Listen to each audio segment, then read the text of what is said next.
Guitar of the week was somebody asked. They said, hey, here's a guitar. They said, could you tell us about it? So I'm going to talk about it. So today's guitar of the week is another super rare guitar. It's a guitar that some love, some hate. I'll tell you why I wanted it and why I got it. It is a 1999, the year my son was born, Steve Vai Jim, Floral Jim, if you will. Look at that. And, woo, in pretty much mint condition. I mean, this is pretty sick. It's got a little teeny bit of pitting on the back plate. I mean, this guitar looks like it's been sitting in a case its whole life, because it has. We'll go over that story. And I think I'll play it first, and then I'll talk about it and how I got it and why I have it.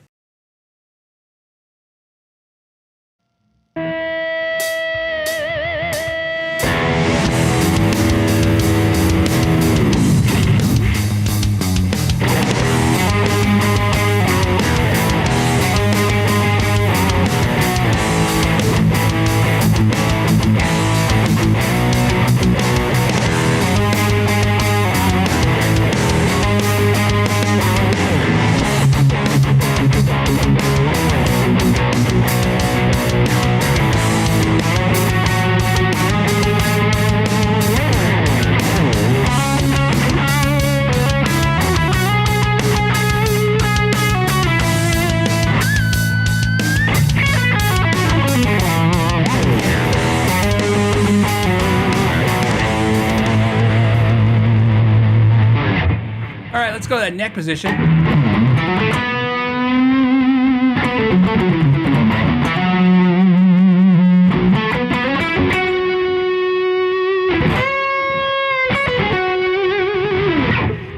Weird fun fact about this guitar is that the tone improves if you put your hand in the handle. So if you do this, just kidding. Okay.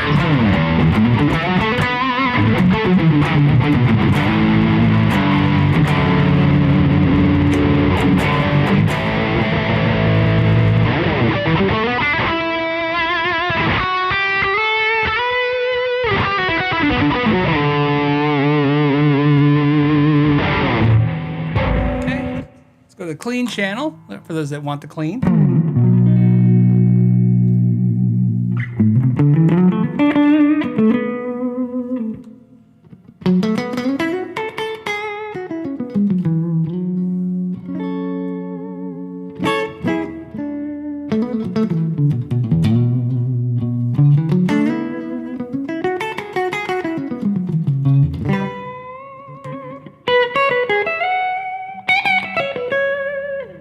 Okay, so the story on this guitar is super simple. As you guys know, I'm a Vai fan. As you know, I got a Universe finally. I always wanted a gem, like everybody who looked at Guitar World magazines in the, I'd say the 80s, but for me it was like 89, 90. I just thought this was great. So this particular guitar story is funny because it's one of those like, was it meant to be? Was I meant to have this guitar? So in 1999, well, technically, in 1998, my wife was pregnant, and we're like, oh, we're gonna have a baby, we're gonna have a boy, and so at some point in '99, when he was born, I had decided that we were never gonna have money again, and all our money is gonna go to diapers, and this is the end of being a parent, everything, right? This, and I need one last guitar, just one nice guitar to last me my whole life, because we'll never have money again because we have kids now. We have a kid. And so I got on the phone. This is 99, remember? And I got out the phone book. I almost forgot what that book was called. And I started calling music stores in town. And I'd be like, oh, do you have a gem? Do you have a gem? This music store in Phoenix that's still there today goes, yeah, we have a gem. I go, what kind? And they go, a floral gem. And I go, oh, how much? They go, $9.99. By the way, that was $9.99 in 1990, brand new. This is the last year of production of this guitar in the U.S. But it was, so this is $1,000. So I go to the bank. Well, first I get permission from Shauna. She agrees. I go to the bank and I pull out $1,100 because in 99, I think sales tax was 5.8 here. So I was like, okay, so that's $1,058 plus what's left over, that's lunch. I'll take you to lunch. Let's go get the guitar. We go to the music store. We walk in. I'd heard things about this store when I moved here. I moved in Phoenix in 97. I'd heard that it's like a hardcore store with, like, don't touch anything. When I walk in, there's don't touch signs everywhere. There's a gentleman behind the counter. He's helping some customers.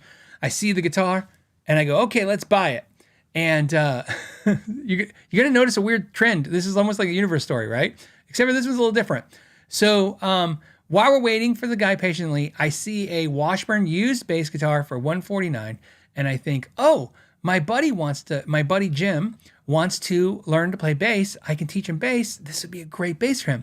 I pick up the bass and I play the May I Help You riff. And the guy comes over, he takes the bass out of my hand, he puts it on the guitar stand, he goes, can't you read, man? No touch, don't touch. And I said, oh, I'm so sorry. And so he goes back over to the counter and Shauna goes, okay, let's go have lunch. And I go, oh, no, we're gonna get the guitar and then we'll go to lunch. She goes, yeah, let's go have lunch. So we leave the store and she's like, I don't think you should buy a guitar from those guys. She's like, that vibe was not good. And I'm like, yeah, that was kind of douchey.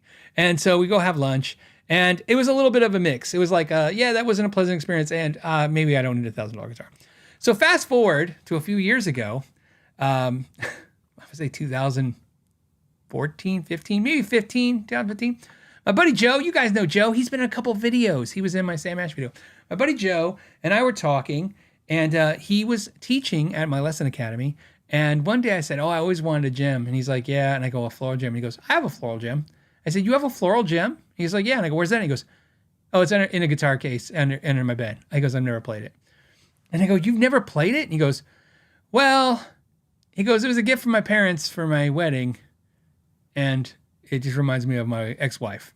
I don't need to tell you any more than that. You guys know the story now, right? It's a wedding gift to his ex from his parents, and he's got an ex-wife. I said, you should sell it to me. He goes, I don't want to sell it to you because, I goes, if you give me money, there's nothing I want right now. And then my fridge will go out and that's where the money goes. And I'll just be like, oh, I sold the guitar for a fridge or something. He goes, I'll let you borrow it for a month or so. Get it out of your system. So he lets me borrow it. I have it for months and months. A couple months go by. He comes over for dinner. And I said, dude, I'm still in love with it. I want it. He goes, yeah, a little longer, get out of your system. A couple months more go by. I've had like 6, 7 months now, 8 months. I tell him, I go, Joe, I'm telling you, I love this thing. I love having it. Let me buy it. And he says, well, trade me something. And I said, what do you think it's worth? And at the time, we thought it was worth $2,500. And I said, it's worth 25. I'd like to give you 2. He's like, well, what do you got to trade? I said, well, I have a Gibson Les Paul in gold top. And because he loves Les Pauls, loves them. And he's like, I need a small practice amp. I go, and I'll give you a small practice amp. So I gave him a small practice amp and a gold top for this. And we traded, and I've had it ever since. Now, here's why the story's funny. When I bought it from him, Joe does something that's really cool. He keeps everything in mint condition. He loves his gear. By the way, he's an amazing player, and he plays the crap out of it. So no comments about, like, he doesn't play it. He plays. He just didn't play this. He keeps everything.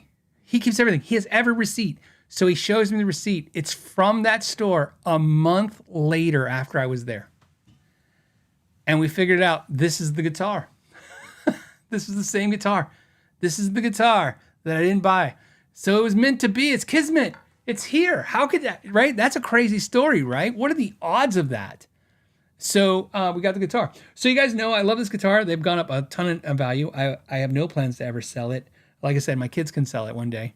I don't play it that much, but I play the Universe a lot because it's a 7-string. I don't play this as much because I have other guitars too. And obviously this guitar is, I don't know, it's more of a special thing to me. I'm not a real big 80s shredder kind of guy. So it's not a thing that way. I just love the guitar and I always love the story. And so pretty cool. But if you notice on my Black Friday deal, I bought they make these as guitar straps. DeMargie does. So I ordered some of those.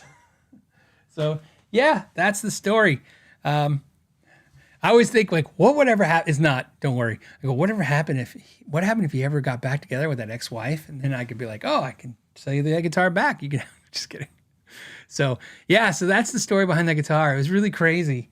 And that's, and like I said, and here's actually what's even better. If I would have bought that guitar in 99, there's no way I'd have it now. Through my life from 99 till when I bought this guitar, so many things that happened, ups and downs. I bet you there's no way at some point I would be like, I don't really need this. So it was really nice to get it now where I'm in a position where if I get rid of guitars, this is the last on the list, or not the last, but it's on the tail end of that list. So yeah, there's your story on that.